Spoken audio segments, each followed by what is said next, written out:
Count us down, Matthew. 3, 2. Browns prepare for their bitter crosstown rivals, and the Guardians' magic number is now down to 7. Hello, everyone, and welcome to another roundtable edition of Magnolia Clubhouse Sports Report. He's Scott Trella. That's Dexter Lowe. I'm Keith Lakewood. We're going to start with the Guardians, as the Guardians continue to roll toward a Central Division title as they blasted Chicago 8-2 last night in Chicago, dwindling down the magic number to 7 games. Any combination of 7 Guardians wins and or Chicago White Sox losses will guarantee the Guardians the Central Division title. Scott, Guardians are looking good. How about Tristan McKenzie last night? He was terrific. Boy, what a performance. 8 straight innings, gave up 6 hits, 2 earned runs, and struck out 13 batters. Whoa, what? And James Karinchak came on the 9th and got the save. And boy, what a night of home runs. Yes, it was. Dexter, yes. Stephen Kwan, he was phenomenal. He was phenomenal. He was 4 for 4. He was 4 for 4 Tuesday. Yesterday, 3 for 4 with a home run. I mean, he's just continuing to roll. And not only is he hitting well, he's playing Golden Glove like outfield too. He makes some tremendous catches. Between him and Sweet, we got our outfield tight on those side. And I still believe in Gonzalez as our right fielder. Yes, Gonzalez played very well last night. And how about Josh Mailer? Another home run for Josh Mailer last night. That's 2 home runs that he's hit in this series, Scott. Boy, is it ever. He has been on fire lately. And boy, and then that 3-run homer in the 4th that really put us up 6-0.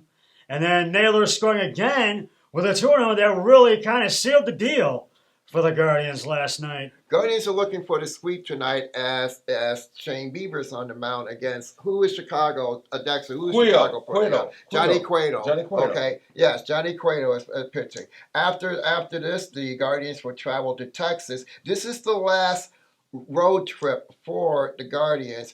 After they return home, they will face Tampa Bay, and then they will end the season with the final 6 games against Kansas City. You can catch the Guardians game tonight on Valley Sports Great Lakes. Or on WTAM 1100 AM. Yes. Moving on to the Browns, where, oh my goodness, this game is I don't know if it's too early for a must-win, but it is a very important game as the crosstown Pittsburgh Steelers conveyed First Energy Stadium for a Thursday night showdown against the Browns. And here's some interesting stats.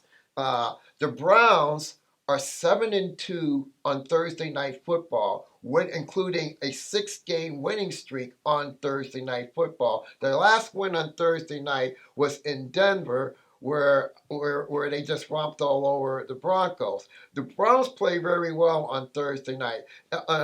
Dexter, the Browns play very well on Thursday night. Yes, what do you expect for the Browns tonight? All I want them to do is tighten up their defensive safety positions.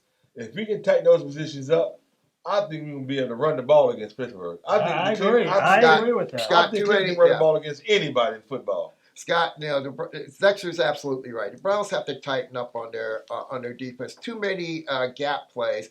And during the week, the defense had a players-only meeting. And when players only have a meeting, it's usually everything is good or everything is bad. What do you expect the defense to do tonight, Scott?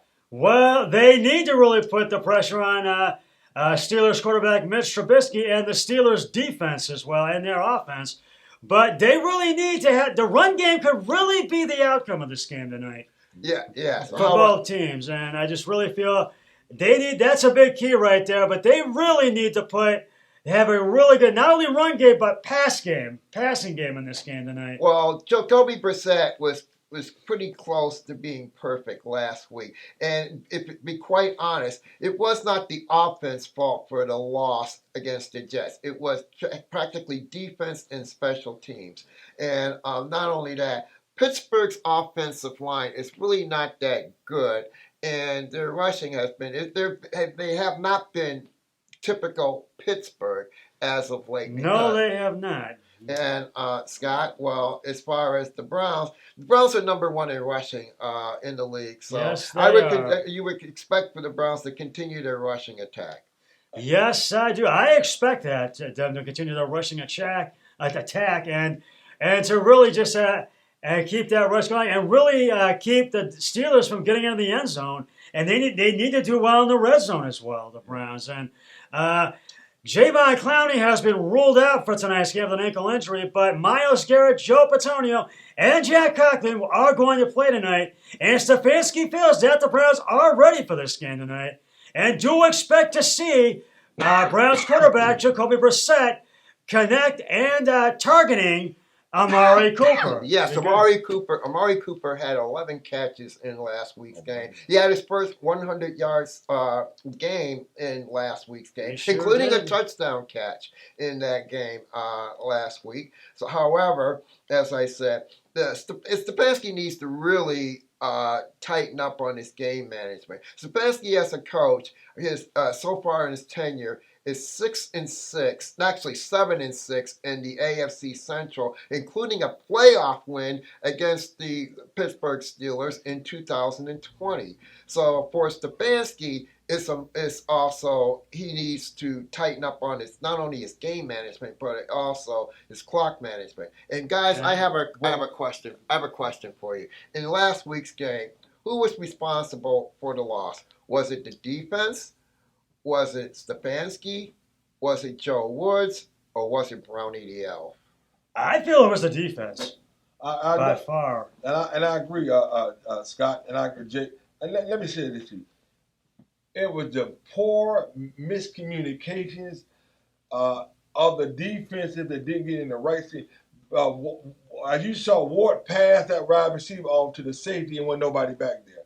That was poor communications. That was clear. 2 weeks in a row on both sides of the field, almost the same play, scored touchdowns when wide receivers were wide open late in the game. You're absolutely right, Dexter, because earlier this week, some of the defensive players, including John Johnson and Grant Delford and who's the Harrison? No. Who's the cornerback? You talking about Denzel Ward? Denzel Ward, yes. Denzel Ward were at the podium, and it was almost as though they were trying to point fingers at each other on who was. But the blame game is also on defensive coordinator Joe Woods. Because his play scheming was not that great. He allowed 2 long plays. Not only in the Pittsburgh game, but in the opening game against Carolina, which allowed the opposition to come back. But if it wasn't for K. York's field goal at the end of the Carolina game, the Browns could easily been 0-2. And you know what, Keith? Also, well, they could have easily been 2-0 actually. But Keith, you know what I really like? I like how Walker took blame for poor communications because he is the communicator of the defense. According to the schemes he did, he said he did not communicate well enough with the safety to get him in the proper position. If he can't do it, no one should be. He should be replaced by someone who can do it. We cannot continue to have these mess ups because it happened even last year against San Diego. The same thing, different play. But how can somebody be 40 yards play like them with nobody behind them? Exactly. Dexter and Scott also a disturbing stat.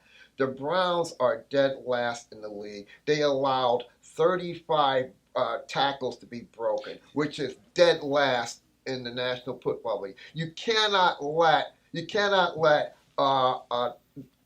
opposition players break tackles for long gains, especially on the defense. Mm-hmm. I mean, Coach Joe, with defensive coordinator Joe Woods, he needs to tighten up on teaching their players how to tackle and keep them down. Yes. Okay. Yes. And a lot of those tackles was by the linebackers, and a linebacker is maybe proper communication between the defensive tackles and the linebackers. But number 50, Phillips did miss so many tackles already. If I saw, that's ridiculous. Scott, I agree, Dexter. Scott, last week, also a key factor into the loss last week was on special teams. Now, you should have recovered that fumble, in which Exactly. Amari Cooper said during the week that it was on him because he should have been right there to recover the ball. I The agree. Browns need to improve, especially on special teams. Yeah. Gadget plays, recovering onside kicks, and also there was a Missed field goal and a missed extra point. yeah, by recovery, but there was also on the offensive end talk throughout the week on why didn't Nick Chubb just go out of bounds or fall down at the 1 yard line instead of going in for the touchdown, allowing the clock to run out. Now, Scott, would you have went out of bounds at the 1, or would you would have went in for the touchdown, knowing that you're going to be up by 14? If it was me, I probably would have gone out of bounds. But Dexter, what about you? What everybody failed to realize is even then, New York had 3 timeouts, and it was over close to 2 minutes to go. So even if he did run out, they would have called 3 times out, and nothing would have changed. In my opinion, I think that when you got 13 points, if the kicker could have made an extra point, that would have been a mute subject about what Chubb should have did, because he done it against the Tennessee last year. And also to wrap up last week, because the Steelers are in town, Flacco is a career record of 17-3, now 18-3 Absolutely. versus the Browns. And it doesn't matter whether he was with the Ravens or now with the Jets. It seems that Flacco has always had the Browns number throughout his career. And that's something that is very disturbing. So we'll keep that in mind. And between him and Rosenberger, they like 40-5 against the Browns. Yeah, but we no longer have to worry about Big Ben anymore. I do feel the Browns will get the win tonight, and they will go to 2-1. And I'm going to say Browns 26, Steelers 20. Dexter, do you have a prediction?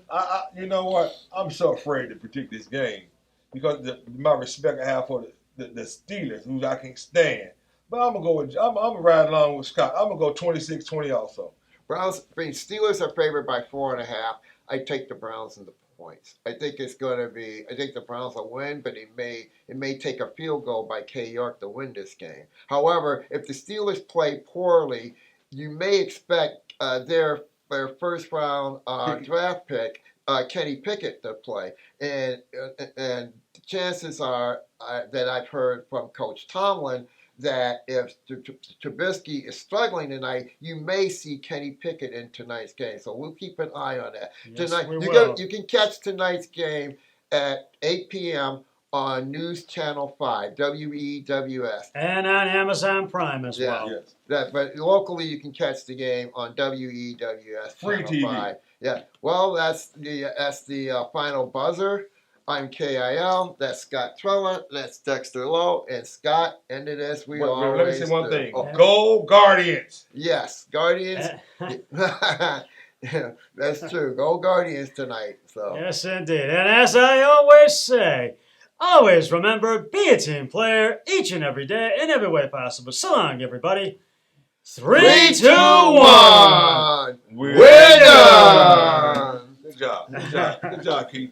Yes, indeed. Good job. guys. Good job. Good job. Okay. Good job.